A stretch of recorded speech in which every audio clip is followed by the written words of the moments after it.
Be me, 32-year-old woman working as a senior editor. Devoted my adult years to comprehending the true nature of reality. Men have it easy. Always have. Always will. They get promoted faster, paid more, never questioned.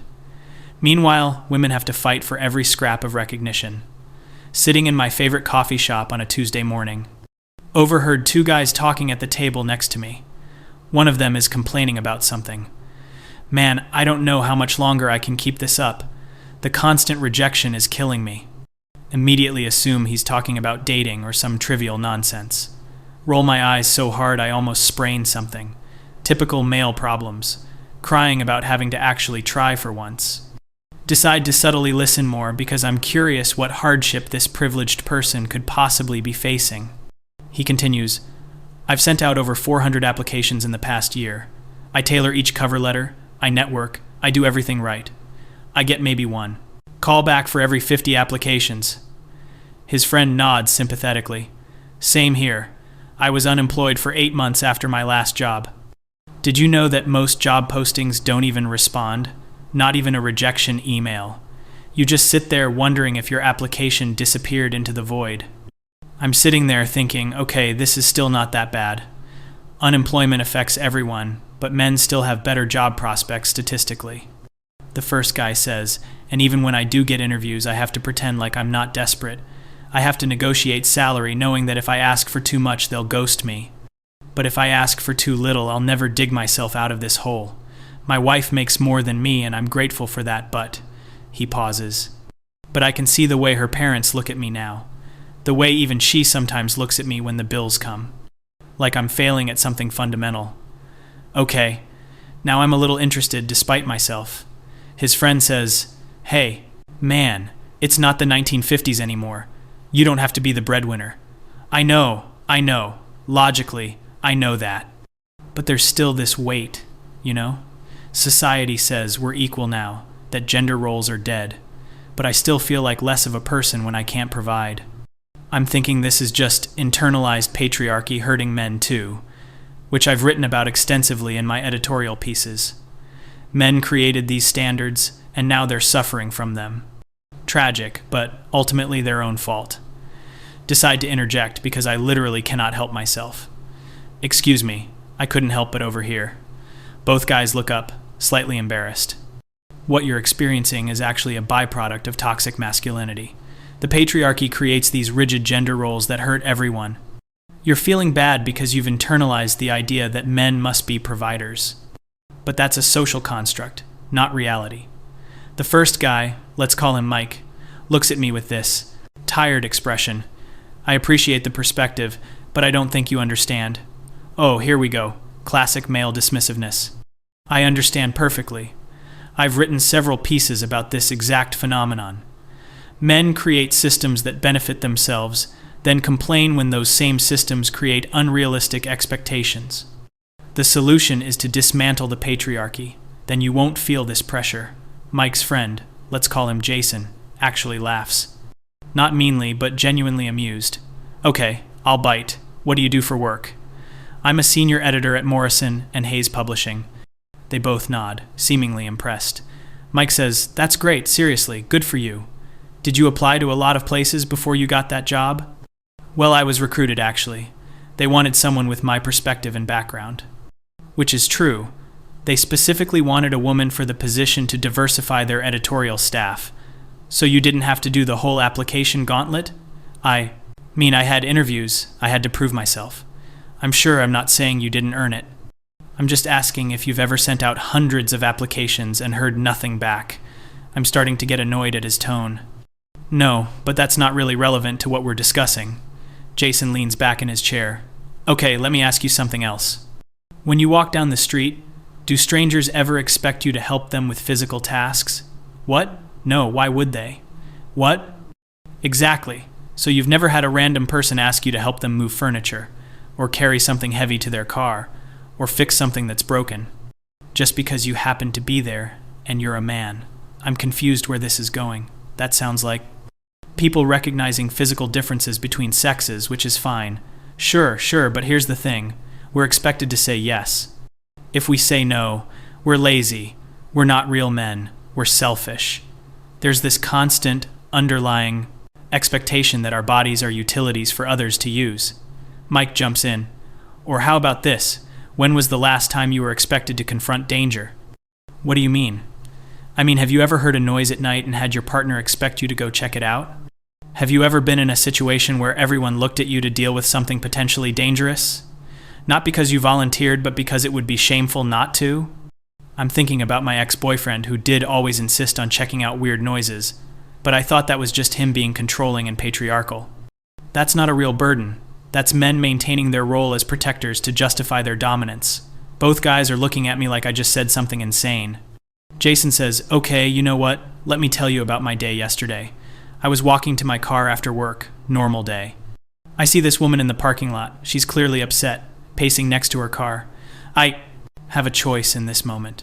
I can stop and ask if she needs help, which might make her uncomfortable because strange man approaching. Or I can keep walking, which makes me an asshole who saw someone in distress and did nothing. So I stop, but I make sure to stay like 10 feet away. I say, 'Hey, are you okay? Do you need help?' She looks terrified for a second, then relaxes when she sees I'm not coming closer. Tells me her car won't start, and she's late picking up her kid. I offer to take a look. I know a bit about cars. But I have to be super careful, right? Because I'm aware that I'm a strange man and she's alone. So I'm trying to fix her car while also making sure I don't seem threatening. Making small talk about the weather, keeping my movements predictable. The whole time I'm thinking, what if someone sees this and misinterprets? What if she gets uncomfortable and I don't notice? What if I can't fix the car and she thinks I wasted her time? Finally it started, it was just a loose battery cable. She thanks me, genuinely grateful, and leaves. And I'm standing there having just done a good deed, but feeling anxious about the whole interaction. I respond, "Well, that's because of rape culture. Women have to be afraid of men because of male violence." "Yes, exactly, thank you." So we agree that I did nothing wrong, but am still viewed as a potential threat by default. Through no fault of my own, I'm seen as dangerous. My gender makes me suspect. He's got me there, but I push back. That's still a result of male violence. Women's fear is statistically justified. Sure, absolutely. I'm not saying it isn't. I'm saying that it creates a daily experience for men where we're presumed guilty, where our intentions are always questionable, where we have to carefully manage our presence to avoid making others uncomfortable. Mike adds, and if we mess up that calculation, even innocently, we can be labeled creeps, predators, dangerous. Our lives can be ruined by a misunderstanding. I'm getting frustrated now. Oh please, false accusations are extremely rare. You're more likely to be struck by lightning.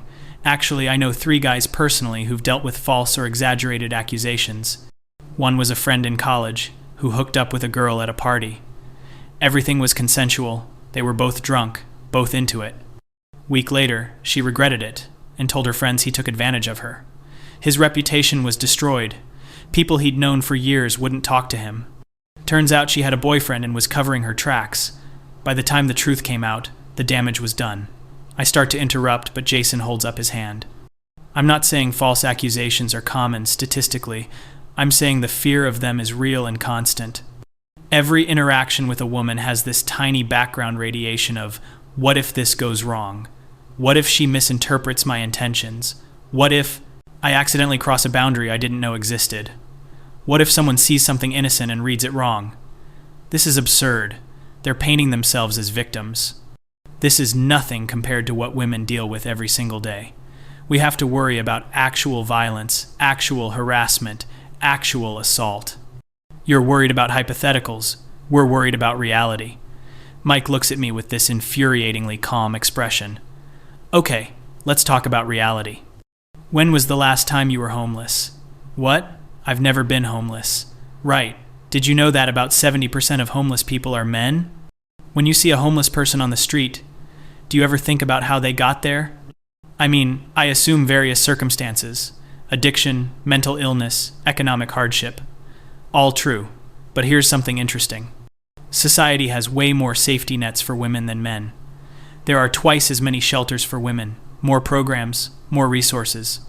If a woman is in a domestic violence situation, she has options. Not perfect options, not enough options, but options. If a man is in the same situation, people literally laugh. Male victims of domestic violence are treated like jokes. I know for a fact that domestic violence against women is far more common.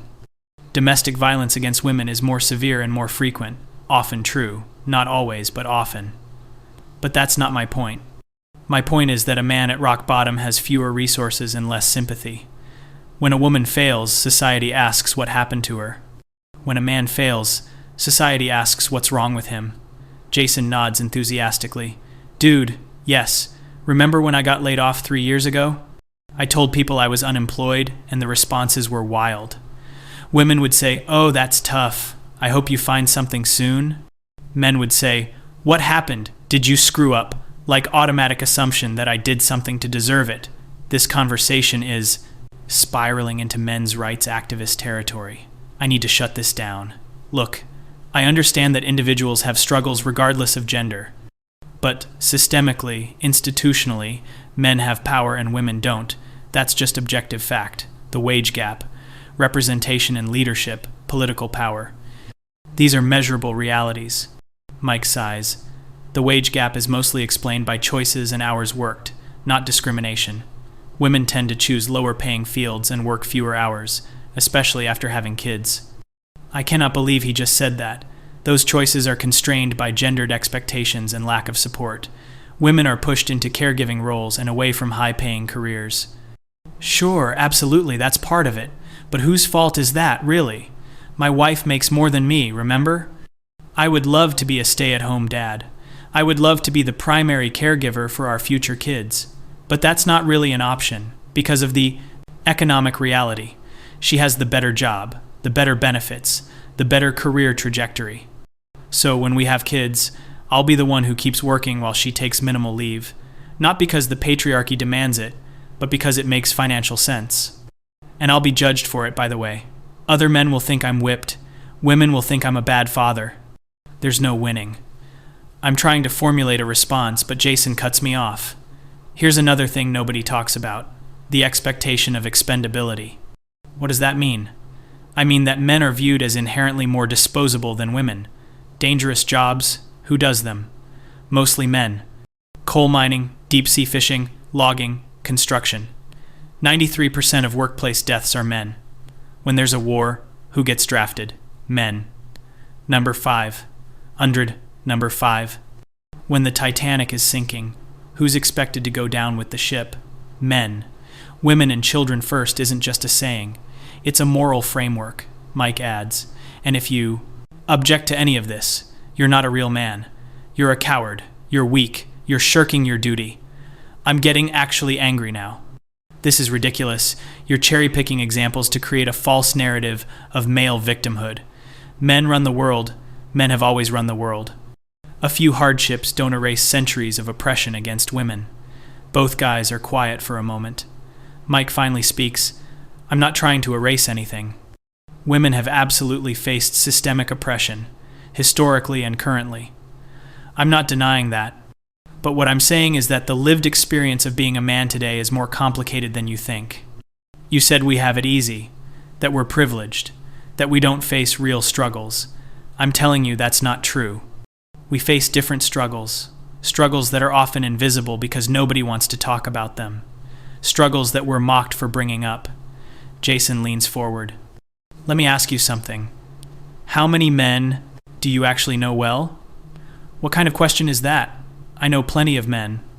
Okay, how many male friends do you have who've opened up to you about their real feelings, about their fears, their insecurities, their pain?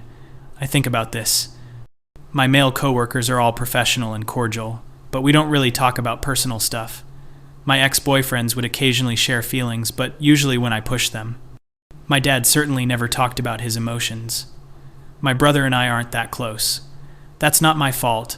Men are socialized not to share emotions. Exactly right. And who enforces that socialization? The patriarchy, other men, and also women. Think about it honestly. When a man shows vulnerability, how do you react? Do you respect him more or less? Is he more attractive or less attractive? Be honest. I think about my ex who cried once about his dad's death. How I comforted him, but also felt weird about it. How I found myself slightly less attracted to him after. How I hate that I felt that way, but I did. That's not fair. You can't put that on me. I'm not putting it on you specifically. I'm saying that this is a collective thing. Men are told to be strong, stoic, providers, protectors. By other men, yes, but also by women, by society broadly. And when we fail to live up to that, we're failures as men. But when we do live up to it, we're perpetuating toxic masculinity. Mike stands up. Look, I need to get going. Job interview, actually. Wish me luck. It's only my 50th one this year. He says it with a bitter laugh. But I want to leave you with something to think about. You said men fight for nothing, that we have it easy. Every day I wake up and have to perform confidence I don't feel. I have to act like I'm not struggling financially, emotionally, mentally, because if I admit weakness, I'm less of a man. I have to accept that my value is largely determined by my utility, by what I can provide, what I can do, how I can serve. If I lost my job, my health, my ability to produce value, who would I be? Would I matter? He picks up his bag. When you go home tonight, look up some statistics. Suicide rates by gender, life expectancy by gender, incarceration rates by gender, educational achievement by gender. Really look at them and ask yourself if the picture that emerges is one of pure privilege. He leaves. Jason is still sitting there. He's not wrong, you know. Look, I get it. Feminism is important. Women's issues are important. Nobody's saying they aren't. But you walked over here so confident that you understood our experience, that you could explain to us why we were wrong about our own lives. You didn't ask questions, you just told us what our reality was. I'm speechless, genuinely don't know what to say. Here's the thing about privilege, real privilege. It's the ability to not have to think about certain things. You don't have to think about workplace deaths because they don't affect you. You don't have to think about custody bias because it benefits you. You don't have to think about the expectation of male disposability because you're not disposable. That's actual privilege. He stands up too. I hope you think about this conversation, not to change your whole worldview or whatever, just to consider that maybe the men around you are fighting battles you don't see. And that dismissing those battles doesn't make you enlightened, it just makes you ignorant. He leaves too. I'm sitting there alone with my coffee, feeling weird, defensive, angry, but also uncertain. Pull out my phone and despite myself start looking up the stats Mike mentioned. Male suicide rate is 3.5 times higher than female. Men live 5 years less than women on average. Boys are falling behind in school at every level. 70% of homeless are men. Men lose custody battles at overwhelming rates. 93% of workplace deaths are men. 80% of people in jail are men. Men are more likely to be victims of violence overall. Sitting there staring at my phone, thinking about every article I've written about male privilege, every conversation where I've dismissed men's complaints, every time I've rolled my eyes at a man expressing struggle, thinking about my dad who worked himself to death, literally, heart attack at 58, who never once complained, never asked for help, who I eulogized as strong and stoic and a provider. What if he was just scared to be anything else? What if he was suffering and nobody asked? Thinking about my brother, who went through a horrible divorce, who lost access to his kids except every other weekend, who sank into depression, but everyone told him to man up, who I told to man up because his ex-wife deserved primary custody. Did she, though? Or was I just assuming mothers are better parents? Thinking about every male friend, or colleague, or acquaintance, who I've judged for not being emotional enough, or being too emotional, for making too much money, or not enough money, for being too aggressive, or not aggressive enough. Realized I've been treating men as a monolith, as a power structure, rather than as individuals with their own struggles. Same thing I hate when people do to women. Finish my coffee in silence. Walk back to my office. My assistant, a 24-year-old guy named Austin, is at his desk. He always seems nervous around me. I thought it was respect. Now I'm wondering if it's fear. If he's carefully managing his presence around me, worried about being misinterpreted, sit down at my computer and open the manuscript I'm currently editing. It's a book about modern feminism and dismantling the patriarchy. Start reading through it with different eyes, seeing all the places where male experience is flattened or dismissed, where men's issues are only discussed as byproducts of their own oppression of women, which has some truth, but is that the whole truth? Get an email from my boss about the next editorial meeting. Look at my company's diversity stats for the first time in ages. Our entry-level positions are 60% men, 40% women. Our senior positions are 40% men, 60% women. Our executive team is 70% women. Never thought about it that way. We're always talking about being a progressive company with strong female leadership, which is great, genuinely. But did the men who work here have to be better to get promoted? Or did they get looked over because we were prioritizing diversity? Is that fair? Is fairness even the right framework? My head is spinning. Think about my last relationship that ended 6 months ago. He was a teacher, made decent money, but not great. I always kind of resented that I made more. Felt like he should be more ambitious, more driven, more successful. He told me once that he loved teaching, that it was his calling, and I remember thinking, that's fine, but it's not enough. Not enough for what? To make him worthy of me? To fulfill some gender role I claim to oppose? God, I'm an asshole. Spend the rest of the day in this weird fog. Can't focus on work. Keep thinking about that conversation. About Mike and his 400 job applications. About Jason helping that woman and feeling anxious about it. About all the invisible weight they described. Get home that night and pour a glass of wine. Open my laptop and start going through my own writing from the past few years. Article after article about toxic masculinity, male privilege, the patriarchy. All true in some sense, but also missing something fundamental. Missing the actual humans. The men who are suffering in ways I've never acknowledged, because acknowledging it felt like betraying feminism somehow. Like admitting men have problems means women's problems matter less. But that's not how it works, is it? Multiple things can be true at once. Women can face systemic oppression, and men can have gender-specific struggles. This isn't a zero-sum game, but I've been treating it like one. Feel this uncomfortable shame creeping in. The realization that I've been doing exactly what I accuse others of doing. Judging without listening, assuming without asking. Wielding my own victimhood like a weapon to dismiss others. Think about Austin again, my assistant. How he always apologizes excessively. How he never speaks up in meetings, even when he clearly has ideas. How he once mentioned struggling with anxiety, and I said, "Welcome to being alive," like his mental health issues were trivial compared to real problems. Compared to women's problems, which is what I meant. I'm an asshole, part 2. Sit there drinking wine and spiraling. Not in a productive way, just in a my worldview is crumbling way. Everything I've built my identity around feels shaky. The righteous anger, the clear villains, the simple narratives. What if it's not simple? What if I've been obnoxious? What if men have been trying to tell me things and I haven't been listening? Check my email, and there's a message from a male colleague asking if I'd be willing to look at his manuscript.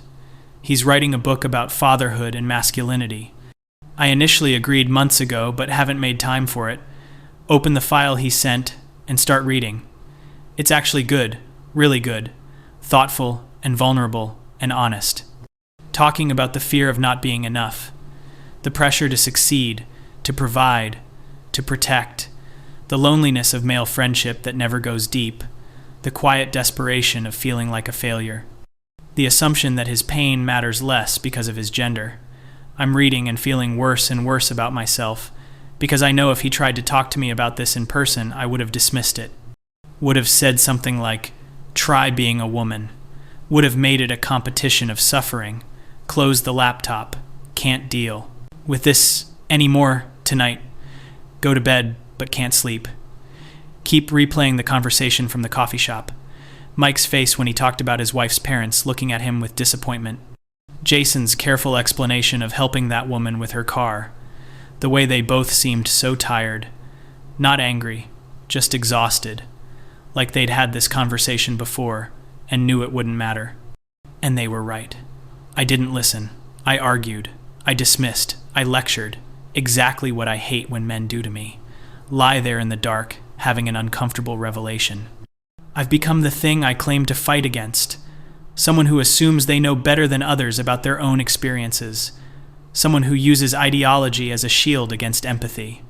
Someone who is, condescending. The word bounces around my head. Condescending, entitled, closed-minded, self-righteous. All the things I've called men, I am. Fall asleep finally around 3 a.m., wake up tired and disoriented. Go into work and everything feels different. Austin brings me coffee, and I actually look at him. Notice the dark circles under his eyes, the way his hands shake slightly.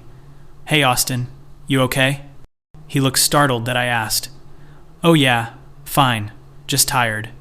You sure? You seem stressed. He hesitates, clearly debating whether to be honest.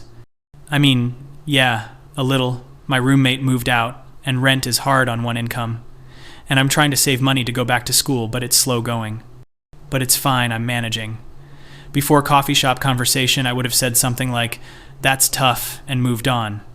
Now I'm seeing it differently. He's struggling, but minimizing it. Performing capability, even though he's barely hanging on. Exactly what Mike and Jason described.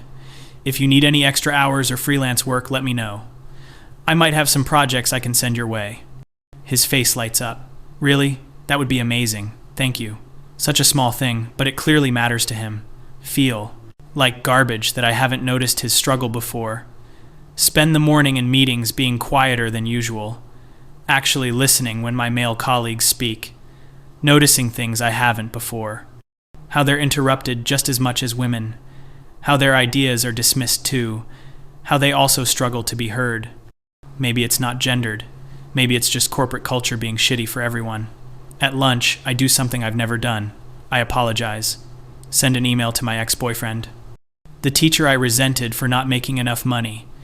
Hey, I know this is random, but I've been thinking about our relationship. I wasn't fair to you about your career. You're doing important work, and I diminished it because of my own issues. I'm sorry, he responds an hour later. Wow, wasn't expecting that. I appreciate it, though. For what it's worth, I always felt like I wasn't enough for you. Like I was failing some test I didn't know I was taking. It really messed with my head. Reading, that makes me feel sick. I did that to him. Made him feel inadequate because he didn't meet some standard I claimed not to believe in. Spent the rest of the day thinking about how to be better. Not in a performative way, but in a real way.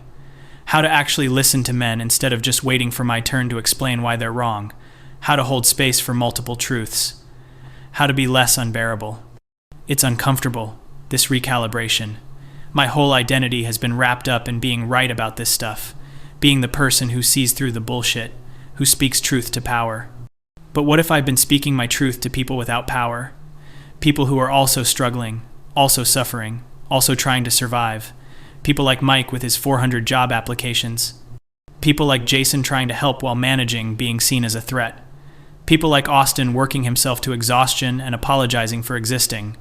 People like my ex who loved his job but felt like a failure because of me. Go home that night and finally respond to my colleague's manuscript. Give him real feedback, thoughtful feedback. Tell him his book matters and he should keep writing it. He responds, "Thank you. I wasn't sure anyone would take it seriously." God, we've created a world where men can't even talk about their struggles without apologizing. And I helped create that. With every dismissive comment, every eye roll, every try being a woman, sit there feeling the full weight of my own self-righteousness. It's not a good feeling, but maybe it's a necessary one. Maybe this is what growth feels like. Uncomfortable, humbling, painful. The next day, I see Mike at a different coffee shop. He's on his laptop, probably applying for more jobs. I hesitate, not sure if I should say anything, but I walk over.